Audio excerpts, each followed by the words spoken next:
Well, hi again, everybody. Welcome to another episode of 100 Yards of Football. This is the NFL preview show, and this week we'll be looking at teams, games, exciting matchups, and obviously playoff standings for Week 16 in the National Football League. Joining me, as always, is Joey Clinkscales, former general manager, scout, personnel director. He's done it all. He's been a player, and he's been on the backside of the front office, and he knows his stuff. So does also Brian LeBel, our NCAA and our NFL draft analysis. We'll talk about that and a few other things. Obviously, Week 16. Joey, you're on the road this time. You are not in your usual home there, Nashville. And I'm not at home. I'm on the road. Well, Brian's the only one that seems to be battening down the hatches. Well, guess what? It's time for a little sun. So we both of us are in places where we can get a little sun. That's for sure. Well, it was only 80 degrees here in Los Angeles, 81 if you were in a certain part of the so even wearing a long sleeve shirt as I am, the locals weren't doing that today. But what the locals will be doing here in Los Angeles is watching on the Thursday night game. What a matchup we've got. Let's start off with the Thursday game between the Rams and the Seahawks. Both teams are 11-3. This game will be on Prime Video. It is a Thursday 8:15 kick. Rams are favored by 1.5 in Seattle. That's an unusual thing, in my opinion. The way Stafford has been playing, but the way Darnold has been playing, it's not quite a toss-up. But, Joey, give us your thoughts and perspective here on really what may be the game of the week. Well, yes, I do think this will be the game of the week. It's interesting that the Rams are favored by 1.5, which is not a large amount. However, when you're on the road, if the Rams were at home, this would be like a 3.5 point spread for the Rams. So they're favored by 1. And it's interesting because the Seahawks aren't running the ball great right now. Defensively, they're outstanding. The Rams have had an outstanding defense this year, but the Rams are, they're going to miss Devontae Adams, who has been an integral part of what they do, especially in the red zone. So it'll be interesting. This should be a really, really good game. Matthew Stafford, of course, leading the Rams. You got Puka, you got Williams, you got everybody that's a part of the lineup. What do the Rams need to do in Seattle with all that noise and the 12th man and all the distractions? Is the running game going to be the most critical part, or is it going to be third down conversions? Obviously, those are important anyways. But in terms of going up there and playing the Ram type of game that they need to, what's the key indicator going up against that Seahawk defense? Well, I think they have to control the line of scrimmage. That's been the theme all year. You have to control both sides of the ball. Your defensive line have to get pushed back, and your offensive line have to displace guys on the line of scrimmage. So it's key for the Rams to be able to run the ball so they can create play-action passes. Brian, if we go look at Seattle, the home team at Lumen Field, they're 5th in the league in scoring. They're 2nd in defense in giving up points, 17.3. Obviously, that's going to be a big part of the game, the defense, if it plays well. And they did play for 3 quarters. They played well against the Rams in SoFi just a couple of weeks ago. Give me your perspective on Seattle and what they have to do. They need to score some touchdowns. I think that's the main thing for them. This is a very Jekyll and Hyde offense. They're able to move the ball each and every week, and JSN is an integral part of what they're doing. But the running game hasn't been consistent. We kind of talked about that last night, and in the red area, you're going to need to get more production from Charbonnet, from Walker. The defense shows up every week, though. I don't think there's been a game where this defense hasn't shown up all season. They've been spectacular.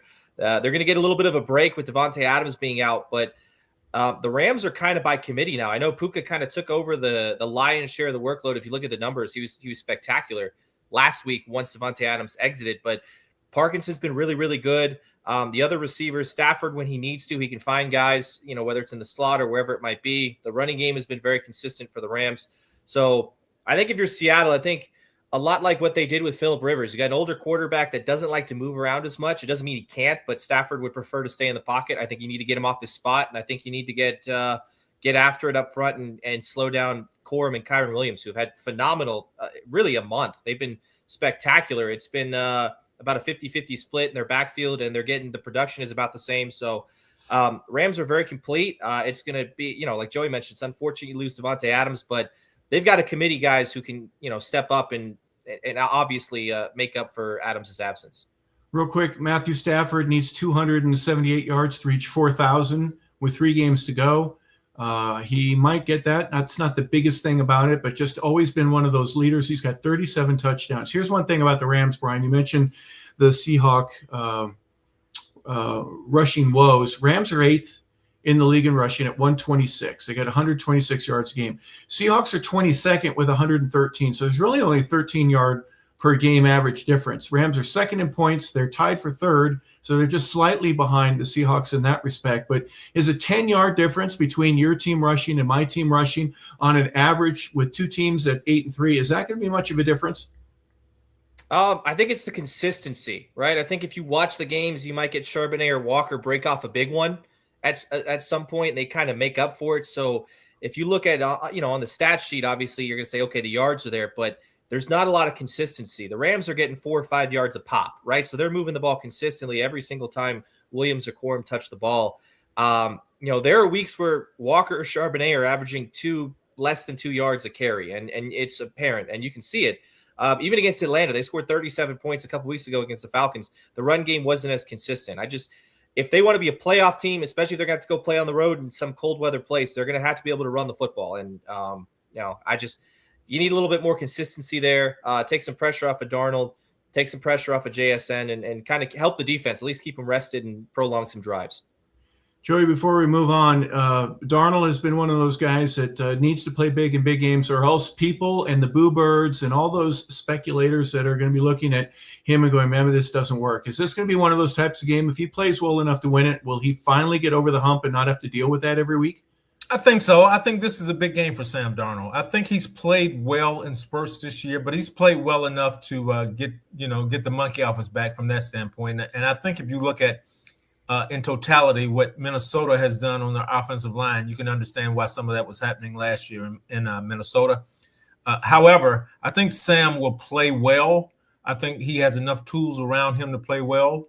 Obviously, Jackson Smith-Njigba is a really, really good receiver, one of the top 3 or 4 in our game today.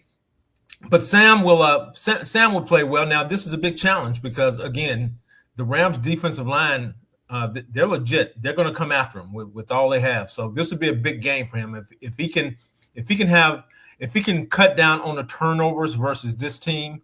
I think that's been the biggest issue in the big games, have been the interception. So if he can play a mistake-free football, I think he'll fare well. But obviously, as I said from the beginning of the season, I'm picking the Rams to win this and win that division.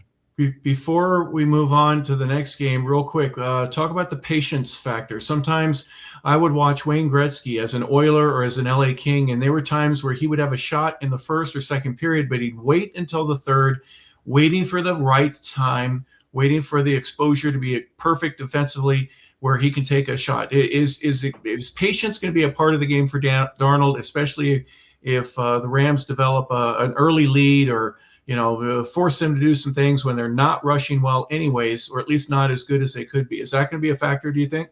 Well, I think he needs to be patient, but hurry, if that makes sense. Because I think he needs to be patient and do the things that will help them be successful, but they really need to get off to a really good start. So you don't want to make the catastrophic mistakes early because you can't win the game early, but you can certainly lose it early with interceptions and turnovers. So I think if he's patient, he takes what's there and doesn't try to make the big plays. But if they're efficient and if they can control the clock and keep the ball out of the Rams' hand, I think they'll have a chance to be successful. Yeah, I appreciate it. And was it John Wooden that said be quick, but never in a hurry? There's a difference between the two. All right, this game will be the Thursday night. We call it the game of the week. It's available on Prime Video, and we hope you enjoy it. Both teams are 11-3. Because of the college football schedule finally being over, and college football will have bowl games extraordinaire. It's the best time of the year, obviously, and there used to be a song about that. There will be games on Saturday for the last couple of weeks of the season, this being one of them. The Eagles will be playing. They go to Washington. That is a 2 o'clock kick on Fox, but at 5:20, so an unusual start here for an NFL game. Soldier Field will be hosting the Green Bay Packers, and they're a 1.5 favorite. Joey, I'll start with you. Packers come into this game, obviously a lot on the line for both teams. First place in the division. It has been a while since since the Chicago Bears are hosting the Green Bay Packers with a playoff implication like this. They're 10-4. They're 5-1 at home. Green Bay 9-4-1. They are 4-2-1 on the road. Give me first and foremost your perspective on this game and where you think this is going to go. Well, I'll say this: if you had asked me this through halftime of the game last week, I would have told you the Packers were going to come in here and had a really good chance of winning the game. But now, since Micah Parsons is out, that's losing your quarterback of the defense. And what I mean by that is, from a statistical standpoint, Micah had, I believe it was 64 pressures on the year. And when you can do that, you can affect everything else in the secondary, the linebacker play, how corners are playing, because teams have to double you, sometimes triple you, have 6 hands on you instead of 2. So the fact that that's not there anymore, the closest guy to him, I want to say he had 64 pressures, and the next closest guy on his defense had 29 pressures. So that's the biggest number discrepancy of 2 players on the same team in the league. So that going into this game, if you can't put the appropriate amount of pressure on Caleb Williams, I think Chicago has a real chance in this game to come out with a victory. They are second in the league in rushing, Joey, 151 yards a game. Obviously, when the weather turns cold, you've got weather with rain or sleet or even snow. Running the ball is a critical aspect of it. The Bears have shown all year that they can do it. DeAndre Swift is just 65 yards shy of 1,000. They're 9th in the league in scoring, but 21st against the opponent's scoring at 24 points a game. Is that a difference, that the emotion of this game and beating the Packers and with the Soldier Field crowd and the Bears being back for at least a little while, is that going to be a factor at all? It should be. I really think that the Bears have to establish the run. That's been the most important part of their game. It's been the most important part of Caleb Williams' development, the fact that they're able to run the ball. So if they can run the ball against the Packers, it will alleviate a lot of pressure from Caleb. And then when they're able to go play action, or when they want to take shots down the field, they have they have enough pieces to win. And the most underrated part of their team right now has been their offensive line, that retool offensive line, who's given Caleb a lot of freedom to be able to make some of the spectacular plays that he's made this season. Brian, let's take a look at the Packers. This game rematch from just a couple of weeks ago. Green Bay is 12th in the league in passing. They're 18th. They get 117 yards on average. They're 10th in scoring. They're 8th in defense, in points allowed. Packers aren't going to thrill you, but their numbers speak that they should be at least eligible for the playoffs. I think the number and the record is better than what the statistics say. Prove me wrong. Packers are an interesting team. There are weeks where, Josh Jacobs will carry the load and he'll be the main wrecking ball on offense. And over the last month and a half, Jordan Love has kind of come into his own, right? You've seen that. He's definitely kind of gotten more comfortable. The problem that he had was his go-to guy in the beginning of the season was Robert Kraft, and he goes down, right? So then they kind of got to figure it out, and they got to figure out who the go-to guy is. And then Christian Watson comes back, and he's the go-to guy, and the offense starts humming again, and now he's out. So, listen, I need Golden to step up. I need Dobbs to step up. I need somebody to step up on this receiving core and say, hey, I could fill the void. I can help alleviate some of the pressure off the run game. I think Green Bay is going to have to do a lot like what Joey said. They're going to have to run the ball. I think they're going to have to establish that, try to eat some clock, and avoid turnovers, because this is a very opportunistic Bears defense. They're very good at getting the ball out, whether it's a fumble, an interception. They thrive on that. They're not tremendously abrasive on defense, but they bend, they don't break, and they're very opportunistic. And the Packers are going to have to avoid falling into that trap. I wouldn't be surprised if this is kind of a low-scoring slugfest kind of game. I know both offenses over the last couple of weeks have played pretty well, and they've not lit up the scoreboard, but they've shown that they can score. So, the weather obviously is a factor. These are two teams playing outdoors, division rivals. I think, like you guys said, the crowd's going to be a factor. The Bears fans are going to be into it. And I think both teams are really going to find out what they are. whether it be a playoff team, whether it be, someone who's going to kind of fall the wayside in this division the last couple of weeks. But if you would have told me, like Joey said, the Packers looked like the overwhelming favorite in this division, in the first half of the game last week, and then with all the injuries, everything that's transpired, gigantic question mark, and the Bears are sitting in the driver's seat and have an opportunity to really put a stranglehold on potentially the second playoff spot in the NFC. Well, should be a great game, and obviously the rivalry itself speaks for the history of the National Football League, the oldest rivalry. What are they? They've been playing ever since 1776, it seems, and they really like each other, and that's a definite not. They don't. In this game with so much on the line, it could get a little chippy, so we'll see how this turns out. All right, let's look at the next one. Both teams are 7-7. Tampa Bay ends up going to Carolina. Tampa Bay is 4-3 on the road. Carolina is 4-2 at home. This will be one of the more meaningful games. Brian, I'll start with you, that Carolina has hosted in quite a while. To be in this position this late in the season, winner gets possession of first place. Yeah, I think this is really going to come down to which team doesn't turn the football over, which team runs the ball. I think the Panthers have a little bit of an advantage. I think their running back room, as of right now, at least is a little bit healthier. It's a little bit more figured out. But the passing attacks for both of these teams have been, so to say the least. I'll give, I'll pick on the Bucs a little bit more so, just because you go back a couple months. I mean, we were raving on here. We're talking about Baker Mayfield being an MVP candidate and the Bucs in the driver's seat, and maybe they could sneak into the 1 or 2 seed in the NFC playoff picture. But that was a long time ago. It's a much different football team now. The Falcons ran all over them. The Saints had a ton of success running all over them. So I think that's Carolina's bread and butter. I think they're at home. I think it's a huge game for them. I think they're going to try to replicate what those teams have done and had success with.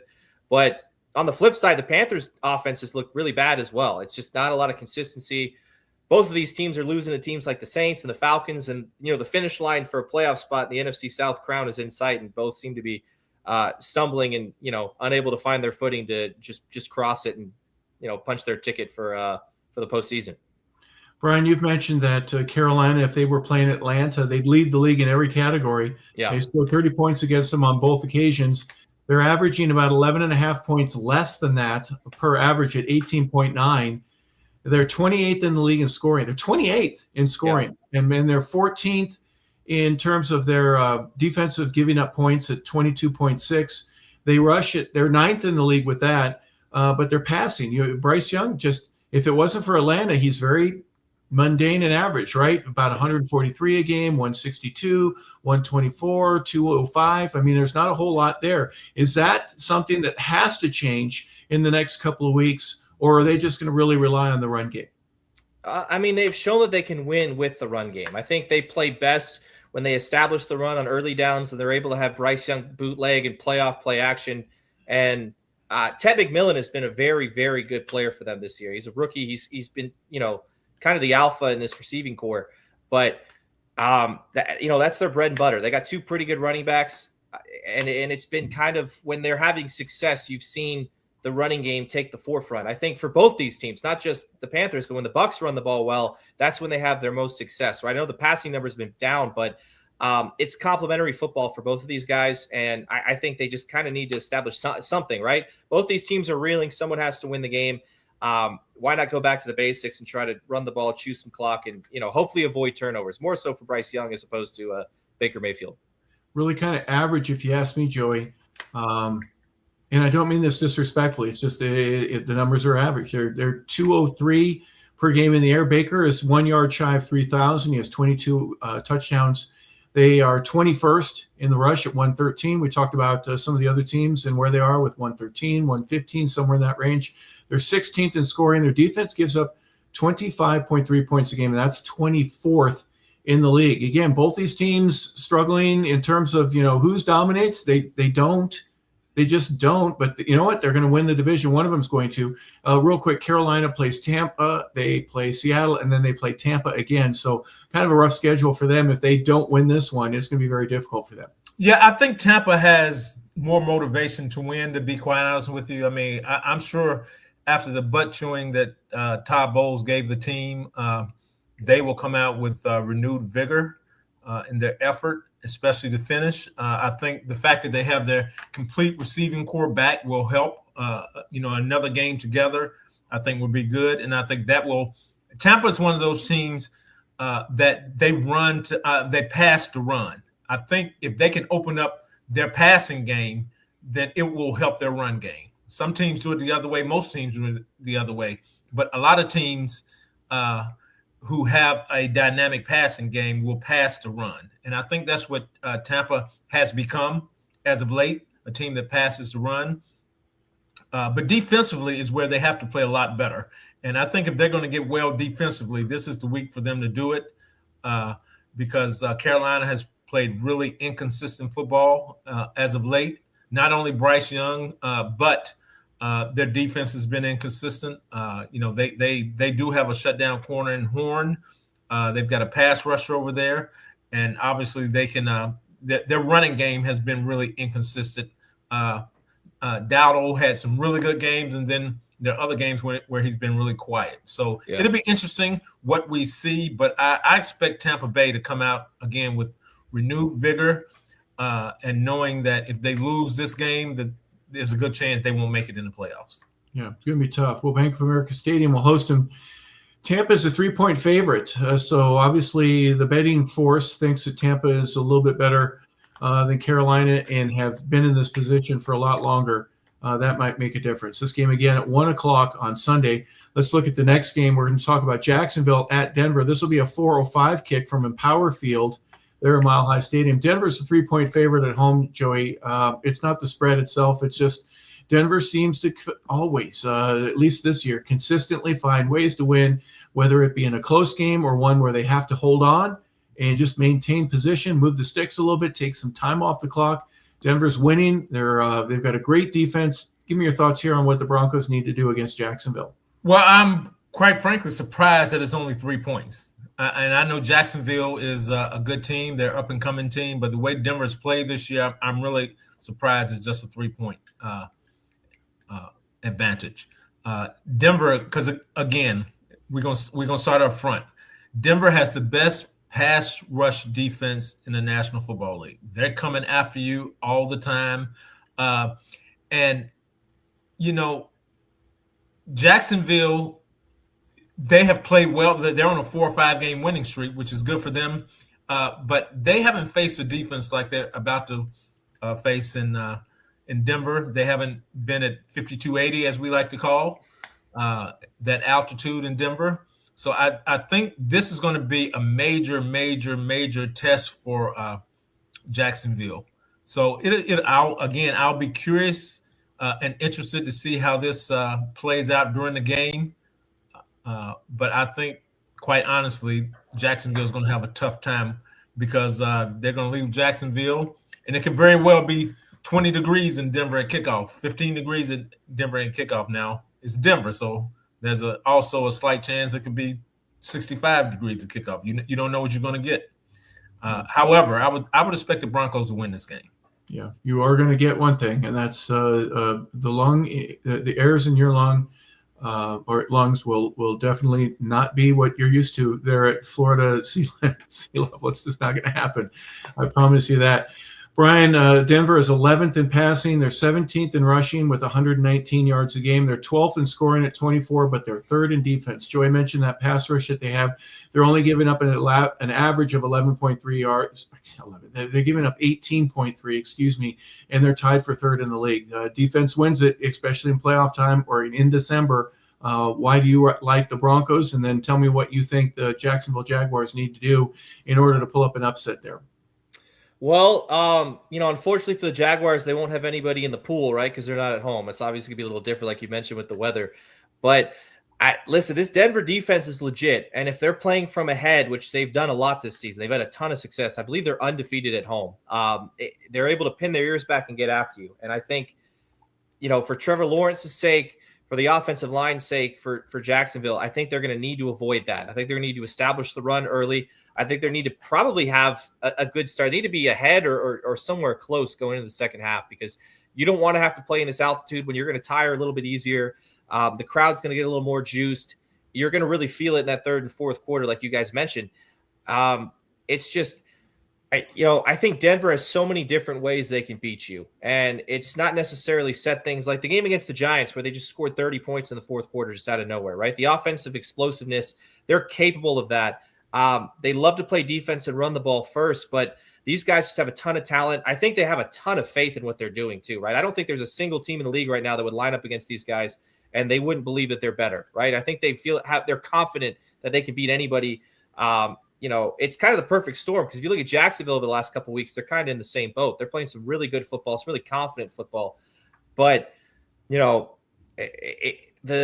the AFC crown is in sight, especially with the Patriots losing this past week. I think they're going to have a ton of juice at Empower Field over there in Mile High. And I like what the Jaguars are doing. I think, we've talked about it. I need to see more consistency from Trevor Lawrence, and he's given it. But, this is an entirely different animal than what we've seen out of like the Jets, right? He had a great game last week, but this Denver defense is legit. I think they're going to show it again on Sunday. It's going to be tough for a team from Florida to go up there and beat the Broncos in Colorado. Well, Denver will host. It's a 4:05 Eastern kick. It'll be on Fox, unusual Fox game where you have two AFC teams, but sometimes it works out that way when you sacrifice and don't have a Saturday game or the Thursday night game. Again, the Jacksonville Jaguars at the Denver Broncos. Next game we're going to look at, this is a 4:25 kick. This game will be at on CBS, Ford Field in Detroit, Michigan, where the Detroit Lions will end up hosting the Pittsburgh Steelers. Pittsburgh and Baltimore, we'll talk about them in just a moment, both in a position where they've got to win in order to maintain any playoff hope at all, and that would be through winning the division predominantly. There'd be a very slim chance of getting there with the wild card. 8-6 Steelers, 8-6 Detroit Lions. Both teams need a win. Joey, we'll start with you. Give me your thoughts here on this one. Well, both teams do need a win, and quite frankly, I think the Lions need to win worse than the Steelers because the Steelers will play the Ravens again, and that game will probably determine that division, that conference championship. So I think the Lions need this because the Lions are 2 games back of Chicago right now. They're a game back of a game and a half back from Green Bay. So I think they really need this. If they lose this game, there's chances of getting into the playoffs become more slim as the weeks go by because we're running out of games. The Steelers, however, they come off an impressive win versus the Dolphins. They've played well as of late. They're finding some chemistry between Aaron Rodgers and DK Metcalf, so that's interesting. Now, they will probably still be without T.J. Watt after he had the surgery for the collapsed lung, I believe. Yeah. So it'd be interesting.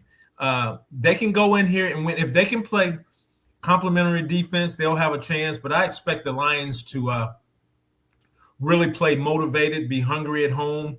And, their backs are against the wall. They have to find a way to win this game. Yeah, absolutely. They were 4-1 at one point. Then they win one, lose one, lose one, win one, lose one. That's been the modus operandi. This is really a must-win situation for them. They have the Vikings and the Bears yet left. And Ryan, real quick, they're number 1. The Detroit Lions are in scoring, and they're 23rd in points given up. They're averaging 24.6 points a game. Is that a discrepancy that's a little bit too big? And is it on the wrong side of where it would need for a playoff team? Wouldn't you rather have a top-rated defense and have the offense struggle? What are your thoughts there? It definitely shows up a little better for you in the score sheet, obviously, when you're giving up fewer points. But I think this team goes as the run game goes, and I think Jahmyr Gibbs is, the spearhead of that. Obviously, Montgomery is a complimentary back, and they're fantastic together. But if you look at the games where Gibbs doesn't play well, they don't really win, right? I think a lot of that is because they don't control the line of scrimmage well. They don't chew up clock. They don't run the ball well. And I think it's attributed to them struggling this year. They've had some offensive line issues. I know they've tried to kind of shuffle around. They tried to bring someone back out of retirement. That didn't work. It's not really the Detroit offense we've been used to seeing the last couple of years, right? They've usually been, their bread and butter has been the offensive line, and they could beat you in a variety of ways because of that. But, I saw something, this Pittsburgh defense, they showed some fight. I know obviously it's against a bad Dolphins team, but they looked pretty good on Monday night. It's going to be a short week for them. I'm going to be interested to see what they do because obviously they're probably going to be without T.J. Watt again. They're going to have to figure out how to stop Jahmyr Gibbs. They're going to have to figure out how to get Jared Goff uncomfortable. They're playing indoors, which obviously isn't to their advantage, right? The Lions kind of spread the field a little bit and try to run. But, this is a really interesting game because it's really going to just depend on what team shows up for both sides, right? The Lions have been kind of Jekyll and Hyde, just as like the Steelers have as well. Their records are, they're a reflection of that. So, Pittsburgh, I think, is going to have to be consistent in the passing game. DK Metcalf and Aaron Rodgers played well this past week. I think they need to build off of that. And I think they have an opportunity because, like you said, this Lions defense is so-so. They're not really scary. They're not really getting after you. They're giving up a lot of points. I think if Pittsburgh can run the ball and take advantage of that, I think they got a good chance to actually sneak out of Ford Field with a win. Well, you mentioned Ford Field. They'll be hosting the Lions are a 7-point favorite. Again, this is a 425 kick, and they'll be on CBS. Final game of the show that we're going to talk about is New England and Baltimore. This one at M&T Stadium. Baltimore is a 3-point favorite. I would think it would be the other way around when you got a 7-7 Baltimore team hosting an 11-3 Patriot team, and Patriots had a close loss against the Buffalo Bills just a few nights ago. This is an 8:20 start. It'll be on NBC. So the Sunday night game of the week will feature the Patriots and Ravens. And Joey, give us your perspective here on these two teams. One is in first place in the East, and one is a game out of second place. Well, they're in second place. They're a game out of first place against the Steelers here in the AFC North. Well, I'm a bit surprised that the Ravens are favorites, to be quite honest with you. Yeah. Especially given the level of their play as of late, which has been really up and down. The Patriots are coming off a loss after 8-game winning streak. So I expect them to be motivated going into Baltimore. They're really able to run the ball, and if they can continue running the ball like they've been doing, and Drake May does not make any mistakes on the road, the Ravens defense has been very giving at times to the opponents. So it depends on which Ravens defense show up. And Lamar Jackson, you can tell he's clearly not healthy still. The Lamar Jackson you're going to get in this game will probably be less than 100%. Usually he doesn't practice this time of year until Wednesday or Thursday because of the injuries that he's had. So it'll be interesting. I expect the Patriots to go in and win this game, to be quite honest with you, because the Patriots are a more well-rounded team, offensively, defensively, and on special teams. And I think their defensive lineman who's been out, who was their big free agent signing, will be back this week, and that'll help shore up their defensive line. So I expect the Patriots to go in and win. Yeah, Patriots will have to stop the run, though, won't they, Brian? Derrick Henry had 100 yards last week. When he needs to run, it seems like he finds that energy here in his 275th year playing in the NFL. He's just amazing. He's still hard to stop. Give me your thoughts here on the New England Patriots and what they need to do to keep pace in the AFC East. Well, it's interesting for them. They're sitting at 11-3, and they're only half a game up in the division now, right? Because Buffalo got them last week. They're still a game behind Denver. They kind of find themselves in uncharted territory. As the season they've been rolling, right? So it hasn't been a whole lot of adversity, or I would say getting punched in the mouth, which I think in the second half of that game against the Bills they did. And Buffalo, credit to them because they didn't abandon the run game, right? They got behind early, but they kept with it. It worked. That's what Baltimore's going to try to do. I think that's what the betting odds. I think the bookmakers are probably looking at that and saying, hey, this Baltimore team can run the ball. Even on weeks where they struggle, they're able to run the ball. They're able to control the clock. And it's kind of the mantra they used to have with the guys like Manning and with, Breeze and with Brady is, I'm not saying Drake May's at that level of those guys, but the best way to keep him out of the end zone is keep him off the field, right? Control the ball, shorten the game, if you will. And I think that's what Baltimore's going to try to do. They're at home. It's a must-win game for them. There's going to be a lot of juice in the building. I can understand why. Derrick Henry's still an absolute force at the running back position. Lamar Jackson's still a, league MVP. He's still very, very good, even not at 100%. It's going to be interesting for this younger Patriots team to kind of bounce back and kind of respond and see, hey, we're playing a guy who's not Josh Allen, but they play kind of similar, right? They like to use their legs. They'll extend the pocket. They'll extend plays. They could do spectacular things. And they're coming off of a loss, which is, that hasn't happened a lot for them this year. So it's going to be interesting to see how they respond. And Joey talks about all the time. Can they take on the personality of Mike Vrabel? Because Mike Vrabel, being, what he is and what he's gone through as a player, I think he knows how to respond. Hopefully the players can follow suit. I think the Patriots do win this game, but I think Baltimore give a run for their money.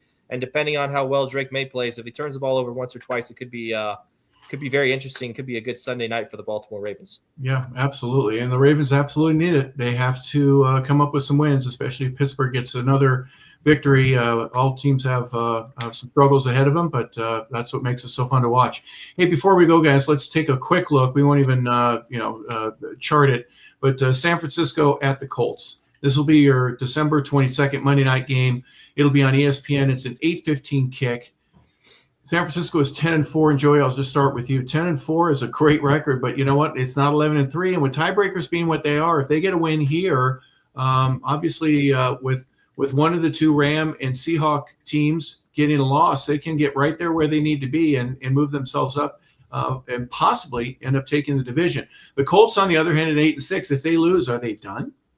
Well, like I said a couple of weeks ago, maybe 2 weeks ago, I thought that was the Colts' last victory. I didn't see them winning another game in the 2025 season, and I hold firm to that. I just don't see how the Colts can get it done with the injuries they've had in the secondary, with the quarterback being out, and now you're relying on a 44-year quarterback who accounted himself well this past week, but now there's film on tape. There's film on him, so the team playing him this week will know that he can't get away from the center fast enough, or he's slow to make reads, or when you get close to him, he's gonna curl up and fall down. So I don't see how the Colts win this game, to be quite honest with you, especially in the Bay. I think that's where it is. It's on the West Coast, but I expect the 49ers to keep doing what they've done. I mean, they find a way with injuries and everything else to play well, and I think Brock Purdy had his best game of the season this past Sunday. So I expect the 49ers to take care of the Colts. It is at Lucas Oil, sorry, and 6-1 at home. That the Colts are 6-1 at home. That's obviously one of those distinct advantages. But guess what? San Francisco is 6-2 on the road. Yeah, I was surprised to read that. Brian, your thoughts? It's going to be interesting how Philip Rivers comes off of getting hit, right, and having to actually play and be mobile. There's an interview this week, real quick. Matt Ryan was talking about on CBS. He had an offseason workout with Matthew Stafford, right? And he was throwing the ball around pretty well. He's having a catch for Stafford, which he didn't enjoy. But he said, hey, I felt loose. I was throwing the ball around. I felt pretty good. And I was thinking for a second, hey, maybe I could come back, maybe give it a go. And then that next morning he woke up and he's like, yeah, maybe not, right? The body feels it a little bit. And, I don't think Philip Rivers has moved around and played like that in a long time. So I think it's going to be interesting how he plays, having to go through another week of practice against a good defense. San Francisco is still a very good defense. And, like what Joey said, the road ahead for the Colts is they got the Niners, they got the Jaguars, they got the Texans. And that doesn't really bode well for any of those, or for them in any of those weeks. A couple of really good defenses. I think San Francisco's riding high. I think they're getting healthy at the right time. I think they're figuring it out. Brock Purdy had a great week last week. They're running the ball well. I don't see it for the Colts. And like Joe said, I don't see them winning another game the rest of the year either. I think it's kind of done with. And unfortunately for them, they traded their first-round pick this year, so they actually don't have that, which add insult to injury. So very weird times for the Indianapolis Colts from where they were probably a month or two ago. But this San Francisco team, I think they're going to win. I think they're going to keep rolling. Yeah, San Francisco, they're in the right place at the right time, at least in my opinion. You guys agree. All right, guys, there we have it. We've looked at 6 of the top games that we think this weekend. Obviously, playoff implications abound with all of them. On Thursday night, you've got LA at Seattle. On Saturday, you've got Green Bay and Chicago. On Sunday, you've got Carolina and Tampa, Jacksonville at Denver. You've got Pittsburgh at Detroit, and then New England at Baltimore being the feature game of the week. So we are grateful for you being a part of the show. You've been watching 100 Yards of Football with Joey Clinkscales and Brian LeBel. And this particular show that you're watching here on our podcast is called the NFL Preview Show, and we've been previewing Week 16. We hope you have a fantastic rest of your week, everybody. Thanks.